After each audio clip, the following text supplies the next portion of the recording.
Police statement on malicious damage to property in Pade district.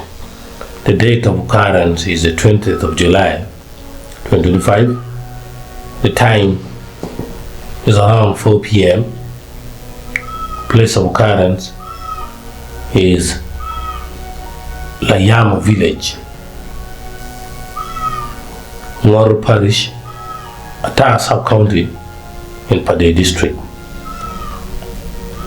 Particulars of the complainant: name is Molisa Frank and his age is just 27 years. Tribe Banyankole. Occupation is a cattle keeper. He says a resident of Layamo village in Ngoro parish, Ata sub-county in Pade district. Particulars of the accused persons: A1, that is accused one, is Honorable Otto, resident of Olanya village, Ogom sub-county, Pade district. A2 is Honorable Gilbert, member of parliament, Kilak South constituency, Amur district. Brief facts of the case. Facts, because not yet proven.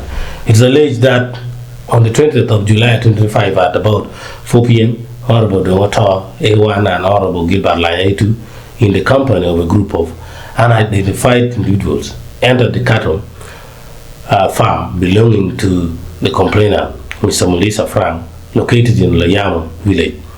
Upon arrival, the group reportedly destroyed barbed wire fencing around the farm while shouting accusations that the complainant had illegally fenced off a community water point and blocked access to a public path passing through the land, according to police report. Police action taken.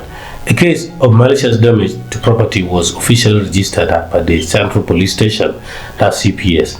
The district police commander, that's DPC, along with a team of detectives and a scene of crime officer, that is SOCO, visited the scene and conducted full documentation. Statements were recorded from all relevant witnesses. The findings so far: preliminary investigations indicate that the complainant, Mr. Molisa Frank, lawfully owns the land, having purchased it from Peter and his family. The alleged water point and road access remain subjects of community concern, but current legal documentation supports the complainant's claim. Investigations are ongoing and further updates will be provided in due course, the police says. This report was issued by IP Olanya, Regional Community Liaison Officer and Police Spokesperson, as East Regional Police. Now, to me, I think this is as expected. The Balaalo will give a serious resistance, and you can now see what is unfolding.